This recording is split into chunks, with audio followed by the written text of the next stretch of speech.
Namaste. My name is Preeti Chaudhary, and this is Diversity Dialogue in lieu of Freedom at 75, India's first idea accelerator exclusively for people with disabilities. I'm very happy to have launched it recently in partnership with AIC RAISE and AIC BIMTECH with SDG Chopal and IDEA, which stands for Inclusive Divyangjan Entrepreneurs Association, as our partner. Today's special edition is all about an entrepreneur and a mentor success story with our ecosystem partner, that is IDEA. And I'm here today with Mallikarjuna Iytha, my friend, who is the co-founder and CEO of IDEA, that stands for Inclusive Divyangjan Entrepreneurs Association. Vanakkam and Namaste, Malik. How are you today? Namaste, Preeti. I am fine. Thank you. Thank you for this wonderful initiative.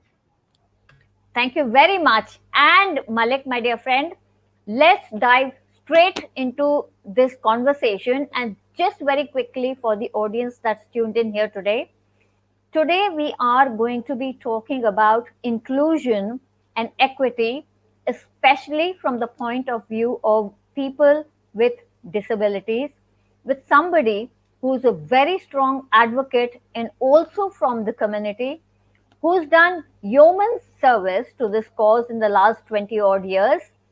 And my dear friend Malik is here with me today to talk more about his story as an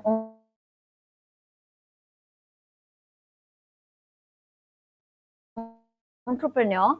And he's also Accelerator, which is freedom exclusively for people with disabilities. So once again, a warm welcome, Malik. A quick self-introduction, please, and then let's get started on this conversation. Over to you. Thank you. Thank you, Preeti. Thank you for inviting me. The most difficult task is introducing myself. To be fair with you, even my brother always asks me, "What do you do?" It is very difficult for me to explain. I simply say I am a social entrepreneur. So basically, I am a social entrepreneur trying to do something. I would like to be on the problem side, on the solution side, not on the problem side. So I never wanted in my life to have a boss to report to. So later I realized that is one of the entrepreneurial spirit. So I understood that, and then slowly, I felt that by becoming a social entrepreneur, I can do something. So I created few ventures, social ventures. Social impact is at the core of everything.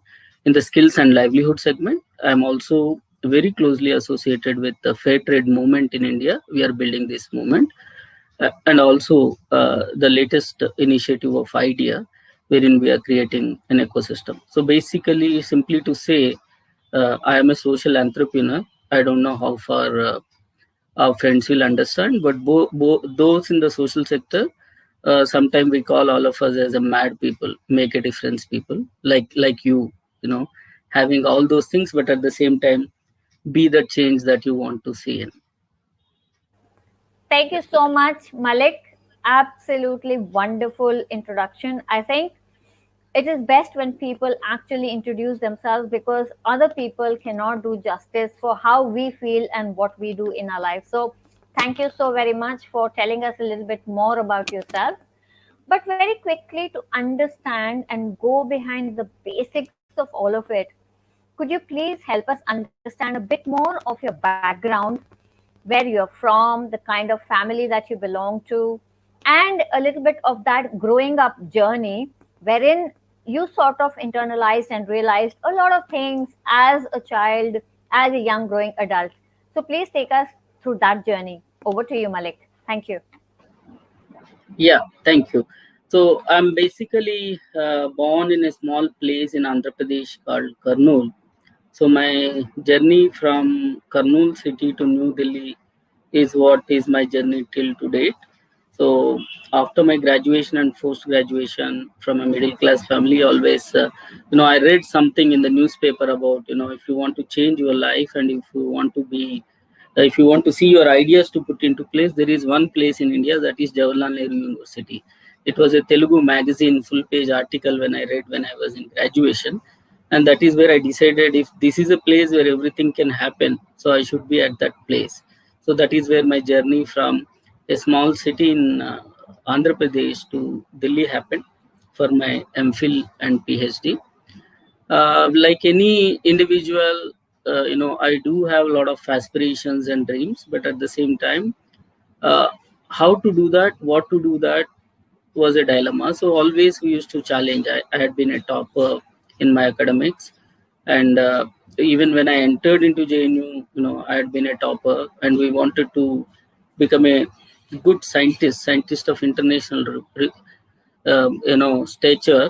But then soon I realized the research which we are doing now is of no relevance for our own country and our own community. That is where the entire journey started. And JNU being a place of social change, nobody could be neutral there. You have to be on the side of an action. So I took up the task that when such a huge university, when government is funding us, all our research is being funded by government, and there was a huge slum next to JNU. So I could not understand the whole dilemma of, is knowledge important, or can we use our wisdom to be the change makers? So that is where we started a social venture from JNU as students, and we decided that the girl children in that slums needs to be changed, and that entire exposure and the small initiative that I took uh, made me to enter into the development sector. So in a way, JNU is that lab from where we understood how to do the things, and the society, maybe the community, is that lab where we understand what to do and what is needed. And much beyond that, what I can say of this 20 years journey is, once you are very clear what not to do in life, then several things will happen to you. So that is what happened with me. No, yes, Priti. Brilliant. Thank you so much, Malik. Tell me a little bit more. So, all this journey of being a student and then seeing the disparity in the very next locality to where you're studying, such a brilliant academic place, and right next door to it is a slum. Once you sort of graduated from there, did your MPhil, did your PhD, did you go into straight away into like a job? Because I mean, you said yourself you didn't want to work for somebody else. You'd also tasted some of that entrepreneurial streak in yourself by establishing that venture while you were a student. So, what was the path you took once you came out of the revered and prestigious Jawaharlal Nehru University? Take us through that journey, please. It is over to you, Malik. Thank you. Yeah, Priti, thank you. Thank you for asking me this question. I think I'll be revealing something today which I never shared anywhere in my last 20 years. That is about my time in JNU. I had been a student leader there, and I was forced to become a student leader there because as a topper, I want to become a scientist. And inclusion, though it is a very reputed institution, but with regards to persons with disability, the struggle is the same. Though I qualified everything, but there were some assumptions of some of our great teachers whom I respect a lot. But there was some hesitancy to take me for PhD. After seeing the entire JNU ecosystem, I realized you have to fight for yourself, but on a positive way. So it clicked to me that if there is no way, you have to create your own way. So I think I fought the election, I won, and I became the convener of that school. And immediately three professors, professors not only welcomed me, but they also said that we are willing to take you. So what I mean to say is, to change the mindset. It is not that normal individuals, in the people sitting at the highest level, they do have their own concerns. The concerns might be very positive in nature, but sometimes your abilities won't be recognized unless until you prove yourself. So while doing that process, I also started fighting for other people. In JNU, 3 times, I was on a hunger strike, and several things which never happened in the history of JNU. We could do that in terms of accessibility, and there were great teachers. And JNU is one place where people they work on agree to disagree principle. So though the professors, always uh, we stood what is right, they also used to appreciate. I would like to really thank at this point of time the then Vice Chancellor Padma Shri Professor Ashish Dattaji, against whom I sat, 3 times hunger strike. But then he made some remarkable things, and he said that, Malik, you need to use the strength of yours to create something big. And Professor Ashish Datta and his wife, who is also professor in my school, madam, both of them encouraged so much, and that is where we could initiate an organization from JNU. And then they endorsed 70 professors from JNU. They started contributing. Our objective was very simple. Why can't all of us, we used to get 5,000 rupees fellowship from UGC, which could be equivalent to almost 75,000 or 50,000 now per month. So always we thought, when government is spending so much of money on us, what is that we are giving back? So we created a program called SAI, Society and I. We said we as a students are willing to be the change makers, but we don't have resources. That is where, as you know, JNU is a very politically, and in so many ways, it is a very polarized place. But when it comes to issues, everybody gets together. So 70 professors of JNU, they decided every month to contribute 2,000 rupees in 1997. And we all decided, let us change the life of 300 girls. Objective was very simple. At least 300 girls should go to the basic schooling. The parents should not leave them for work or to take care of elderly kids in the school. So 300 volunteers from JNU, they become local guardians of this family. And our role was to convince the parents and ensure that they should allow their girl children to get into school. What we realized later was this small gesture of a university has become so big, and so many initiatives. By the way, this was the first NGO, officially or unofficially, started from JNU and supported by so many professors, including Vice Chancellor. Afterwards, many of our alumni and predecessors realized this. And I just wanted to say one thing. At that time, we used to see in 97, 98, who are the people who are running NGOs? The bright students, young people, were not getting into the NGOs. After completion of these things, they wanted just to get into jobs, earn good, and then when you get into 60s, that is where you want to contribute. So we challenged ourselves. Why is that only the people who have resources or who have connects or who have networking will start the NGOs? Why is not youth are not coming?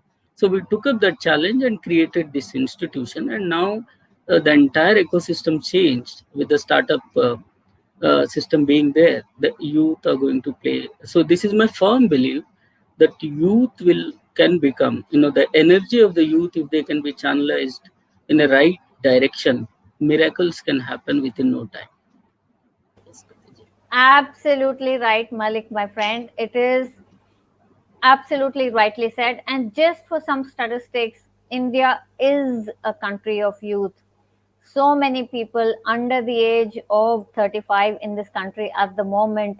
The number, the percentage escapes me, but it is quite sizable and absolutely spot on when we say, if we see more and more youth participating into not only impact but all kinds of innovation, impact, equity, inclusion, you're absolutely right. Miracles can happen in this country, let alone the world. So thank you for being the change, as you say, when you were a student. Thank you very much for that, for sharing that story. Let me quickly take you to the idea days. I mean, not the idea, but your idea, which is Inclusive Divyangjan Entrepreneurs Association. So tell me a little bit more, and also the audience, what is this association all about? What is the thought process and the journey behind it? Why is it you're doing what you're doing? And what were you thinking when you were establishing it? Over to you, Malik. Thank you. Great question, Preeti. Many people ask this. There are so many organizations working. Why another one? There are so many institutions. Why we build or we try to build another institution? There are so many individuals, but still, why that impact is not visible? So the genesis of idea is with the objective of our own learning in the last 20 years from the ground. Which side the PWD community needs to be at this point of time? Do we need charity, or much beyond is that they can contribute? What type of ecosystem that we need to build? Government intent is pretty strong. There are hundreds of schemes, but still the impact is not visible. Somewhere the implementation is not so impactful. There are so many missing gaps. That mindset is not changing. The mindset that, yes, by hiring a person with disability is not a job, or it is not a work of charity, or just is not a CSR activity. I keep on saying, if any company, now research has proved entire world, if the company is talking about sustainability, if the company is talking about profitability, if they are not going to be inclusive, that is not going to happen for them. So we thought the entire narrative needs to be changed in this country. We have graduated from a right based perspective to empowerment based perspective, from a taker mindset to a giver mindset. If you look at the present ecosystem, the way it is built, while you take, you should be very clear what you need to give back. That is how the circular economy works. So while giving something to persons with disability, we should be very clear what we can take from them. 5 to 7% of country's population, maybe who can influence another 10% of country's population. So altogether 15% Bharat's population, if I look them as a market, no brand in this India will have such a huge market. So what if I start looking all the PWDs, their families, their friends, their supporters as a marketplace, my perspective will change. They're all consumers. So if they are all consumers, their consumer needs to be built through companies. Companies can have their services through these consumers.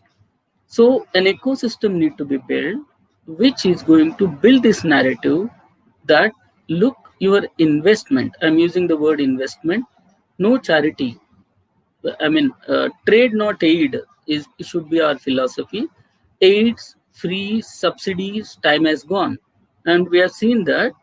Yes, it is very much required, but unless until we are not clear of the outcome, none of the subsidies is going to work.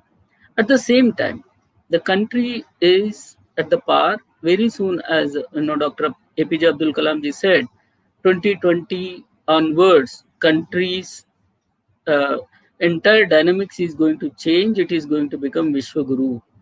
And so true, 2020 onwards, in spite of COVID, we started seeing how Bharat is emerged at the global workplace. So the genesis of idea is, when we become Vishwaguru, I'm not very much interested whether we'll become developed nation or not, but definitely we were Vishwaguru, and we need to get back that tag very soon. We are eligible for that. When we become Vishwaguru again, who are the people who are going to sitting on the front row and claim the credit?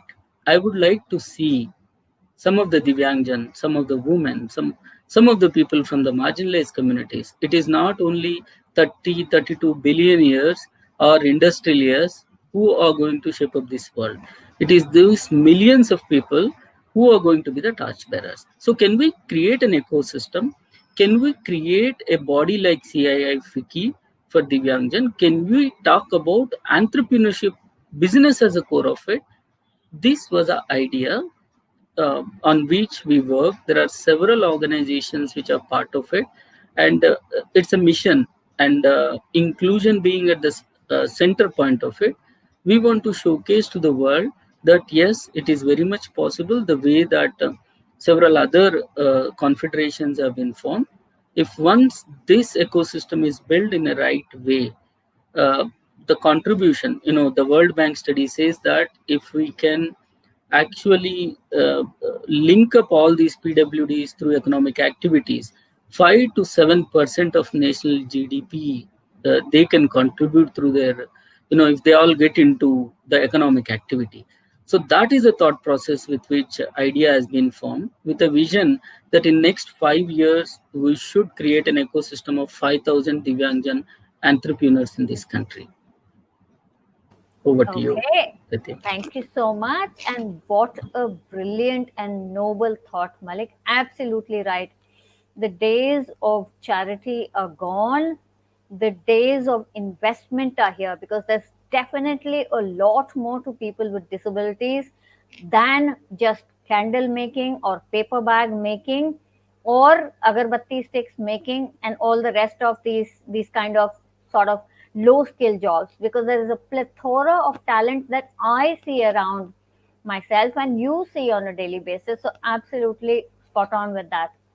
Tell me, Malik, what does true inclusion mean to you?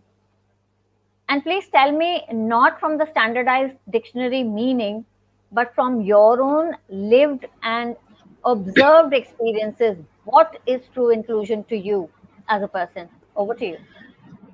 I think nature teaches us the true essence of inclusion. Mother teaches us the true essence of inclusion. I see I in inclusion. I myself, how I can be that part of inclusion. Whatever I do, can I change my mindset? Can I make it inclusive? What does it mean? Can I offer something? Can I be inclusive? Can I communicate something? Can I be inclusive? Can I really think of that there is 20% of the population in this country in one way or the other marginalized? So they got marginalized not just because it was their choice. It is just because somebody exploited, somebody gone up and others remained, whether it is tribals. 30 years back it was the same situation for women in this country. So inclusion will start from the individual, and then it will come up from the society. For me, which inspired, um, you know the great words of Swami Vivekananda, which actually changed my perspective of life. And all complex problems will have very simple solution. This word remained with me, and I've seen in last 25 years there was not even a single thing which could not solve very simply. But unfortunately we make it so complex. So similarly, when it comes to inclusion, it is not so difficult. uh, I mean, there is nothing to understand. Only thing is we need to open up, as simple as that. Remove the barriers, simple. Once that barrier is not there, everybody is equal. And if we can really create such type of systems, and inclusion is something which is directly related to giving. This also I firmly believe. As I said, the best example from inclusion comes from the nature. Thousands years back, Bhartrhari wrote one, Subhashita, we call good word, which talks about nature. Paropakaraya phalanti vruksha, paropakaraya duhanti nadya, paropakaraya vahanti nadya, paropakaraya duhanti gava, paropakararthamidam shariram. What is the purpose of this human life? To do something. And he says, look at the tree. It gives fruits, not for itself, but it enriches others. Look at, cow. It gives milk along with its own daughter's skins. It also enriches the human life. Look at river. It flows. While flowing itself, it enriches the entire civilization. If no river was flowing in this world, no civilization would have existed. Similarly, he says, the purpose of this life is to give back, because you're getting something. Even if you're getting something, once we start thinking what is that I can give, that is where the first step of inclusion will start. And I think that will start from the individual. So if we all can think, like when it comes to, within fair trade, I used to say, let us understand the power, valid power. What if 1% of our purchasing decisions can be converted towards sustainability? And I say that, hey, out of 10 things, only one thing I am going to be handmade, handloom, or made by, some of the inclusive products. Our work is done. As simple as that. But that one thing has to start with me. Rest will follow, is what my firm belief. Absolutely right. Like we keep saying, if we can't be the change that we want to see, then it is never going to happen, because that first step needs to be taken, first of all, by ourselves before we can start teaching and preaching to the others what is good for them. Because, I mean, if we cannot lead by example or show by example, then what is the point of all of it? So, thank you very much for sharing the true meaning as per Malik from his own thought processes and life. Thank you, Malik, for that. Now, very quickly, I would like to understand, you have been working in this space in different sort of capacities, right from your student life up until idea, it, and all the rest of it. How do you think such initiatives like, say, a Freedom at 75 Idea Accelerator and many other schemes, your own accelerator for people with disabilities, how can they enrich the life? And as a mentor, what are you bringing to the board, to this cohort that will start on September 4? Malik, over to you. Thank you. I think, Priti, the mentor-mentee relationship is so that कि, I mean, अगर हम कृष्णा को अर्जुना का mentor समझते हैं, तो अर्जुना को mentor ने कहीं हेल्प नहीं किया था. He just shown the path. Rest of the things Arjun has to do it. So the mentor relationship is उनको उन situations में डालना, उनका aspirations, उनका dreams. I strongly believe we have this is my tagline also: dream, believe, do. These are the three things which happens with everybody.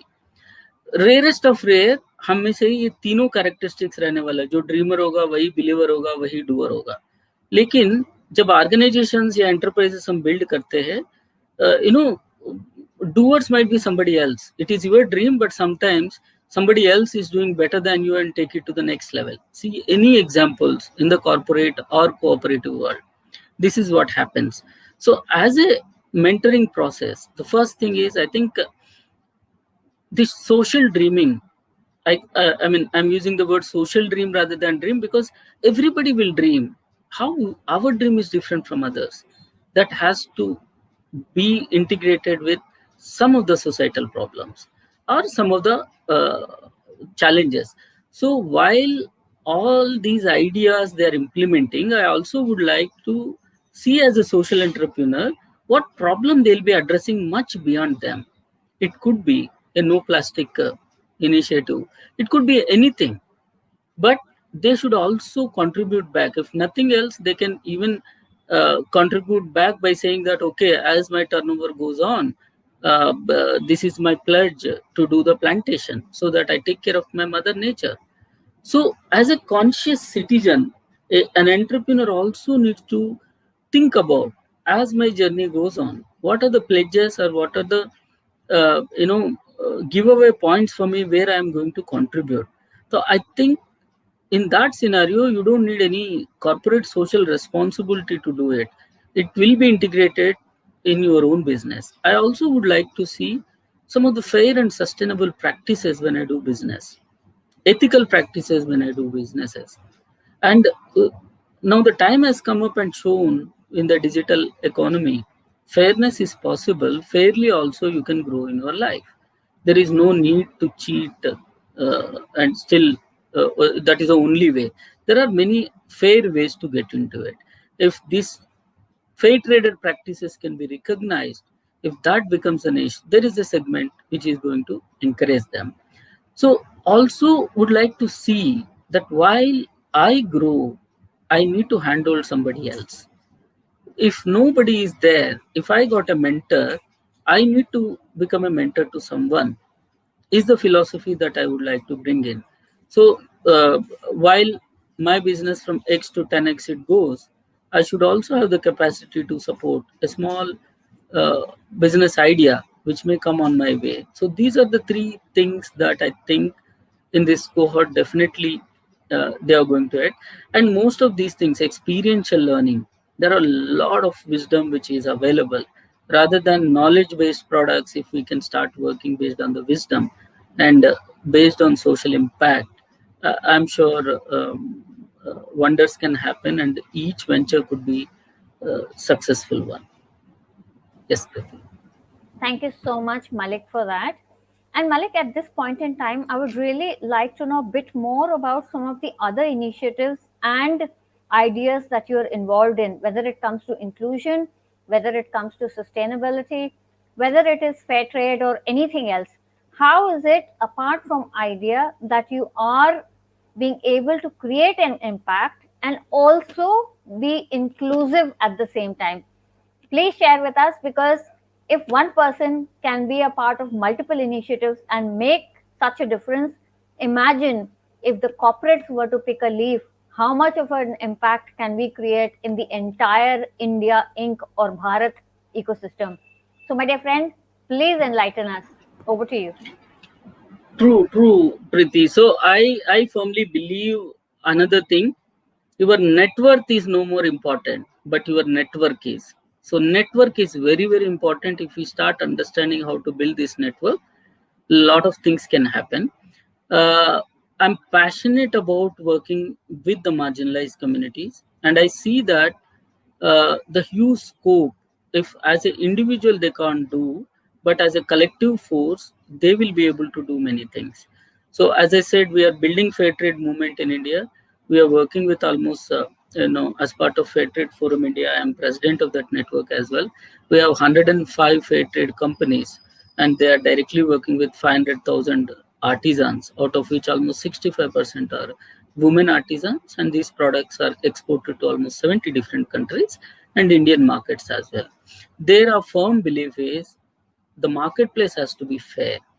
So our global organization we renamed as World Fair Trade Organization.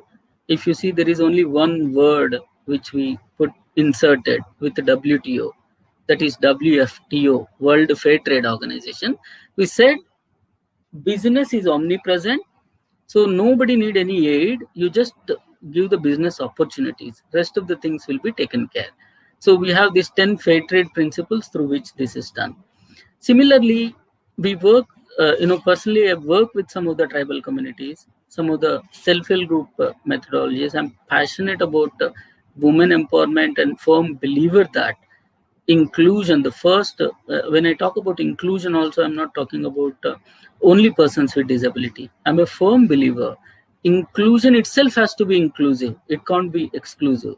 So when I talk about inclusion, it has to be a combination of both marginalized communities as well as the others.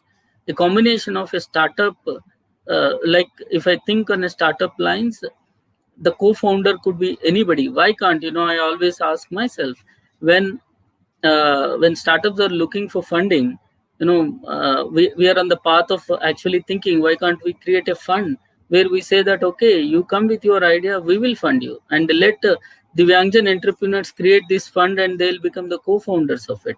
So uh, so this is a community where artisans, handmade, uh, handloom, organic products, as well as uh, the conscious consumerism is a segment where we had been working for the last 15 years. I firmly believe that now our country is matured enough. If we look at the young generation, they are very, very conscious. There are very few initiatives that we have directly engaging with the consumers. So if we start directly engaging consumers, these consumers, like in the fair trade world, you will be amazed to know now we have more than 2,000 certified fair trade cities in the world, and millions of consumers, conscious consumers, they are built it. There are no brand ambassadors, there are no paid campaigns. Rather, the consumer itself has becomes the co-creator of the entire product once they are convinced of the product and other things like that. So now our country is matured enough to work on these lines. So on one side we work with the conscious consumers, on the other side conscientious producers. If this ecosystem can be built and a lot of inclusive models can be brought together, I am sure this is a way forward, and already there are several such impactful models exist. Some might be needing investment, might be needing a scale up strategy, but already in India we have these wonderful models there, and together, as we discussed, Priti, we'll be working with some of those models to see that they can get into the next level. Okay, thank you so much. And to me, what sort of stems out from listening to your story so far, it is all about intersectionality in inclusion with an impact which is sustainable, which still has a return on the investment made via business and not charity.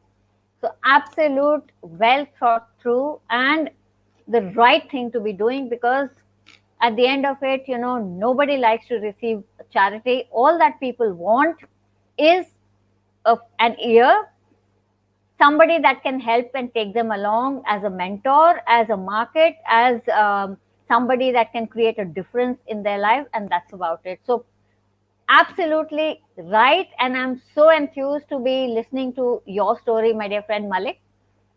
Time enough just to sort of ask you, in the last 25 years, what has been your wish list now when you sit on this sort of cusp wherein you can actually make a difference and you are making that yourself? But what is it that you wish either India Inc. or the government or the people did to actually make that difference, create that impact, be sustainable, be inclusive? Tell us a bit more about that, please. Over to you. Thank you. Yeah, thank you, Priti. So just before sharing my wish list, I would like to say with you know full of authority that the success to formula is inclusion, and very soon several studies are going to prove it. And if any venture needs to be profitable, if they are not inclusive, forget about it. If they are inclusive, 100% ensured. I can't say more than this. And if anybody can counter this, I'll be more than willing to take that. And very soon, we are documenting the entire processes. I'm very sure that we'll come out with such stories which will say that the sure's formula for success is inclusion. So investing in inclusion, the decision that you took, Priti, is a well thought of decision, worth of it. Believe me, your return on investments are going to be much higher than any of the other people, and we have seen that we have not lost wherever we put in our money as of today on these ventures. So time has come up where many of the organizations can really think about, including the governments. Now, coming to wish list, our honorable Prime Minister wanted to make this country skill capital of the world, which we are seeing all the initiatives towards that. While that is happening, we would like to see India to become the inclusive capital of the world. What does it mean? Can we come out with some of the standards and frameworks and certifications? Say that. How do we make our India as an inclusive capital? What should be those parameters? I would like somebody to work on it, and maybe we can volunteer with them to think about it. Second, I would like to, one of the wish list is any segment. I would like to see the top 10 people. Out of those top 10 people, at least two I would like to see successful inclusive entrepreneurs, either a woman or a PWD or an SCST, or for that matter anybody who never thought that we can do business. Definitely we would like to see that. And as a society, I would like to see, my wish list is, we that this mindset change, that this sector needs to be done something. हमें कुछ देना है दिव्यांगजन को या महिला को, tribal को, ये सोच हम खत्म कर दे, तो बहुत इंक्लूजन का फर्स्ट स्टेप होगा. किसी को, lot of people say that आप पैसा नहीं दोगे तो they can't come.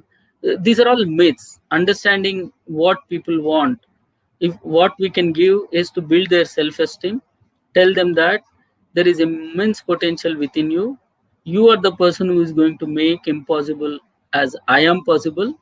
So you are the possibility. We are with you. This is what this segment requires. The rest of the things will be taken care.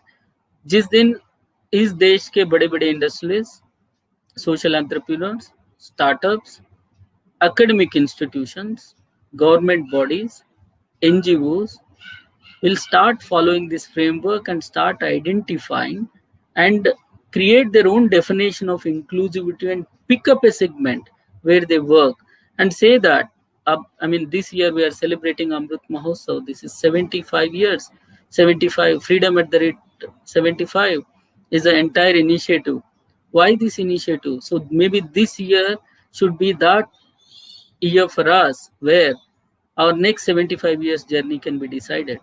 Can inclusion be that agenda? Whatever I do, is it possible that only one person I pick up and I try to change their lives? I be their mentor, or I be their investor, or I be their supporter, or I be a consumer for their products. One such decision is enough to make this country an inclusive capital of the world, and which seems to be impossible when we think individualistically, keeping our selfish things at the core of it.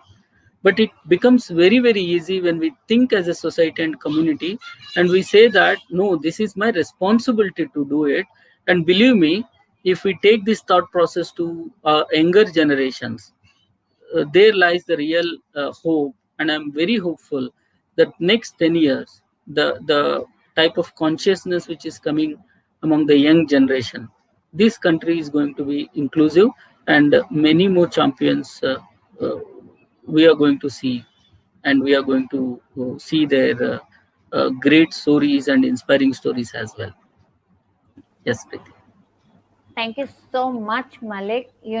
Absolute words of wisdom. And I can't thank you enough for helping me understand the meaning of inclusion, a bit more sustainability, and how positive impact can be created from your own journey. So, with that, we are at the point of saying this was Diversity Dialogue with my dear friend Mallikarjun, who is the founder and CEO of IDEA, which stands for Inclusive Divyangjan Entrepreneurs Association. We were talking about his life and his journey as an entrepreneur, as a founder, as an academic from JLU in the last 25 years, being from the community, his advocacy, his execution to make sure that a positive impact is being created, a sustainable impact is being created for people with disabilities. With that, this is Diversity Dialogue, and Malik and Preeti say thank you for tuning in today. Until the next Thank time, you so please do much. take Thank good you. care. Jai Hind. Thank you, Malik. See you very Thank you soon. so much. Thank you. Thank you, Preeti, inviting me.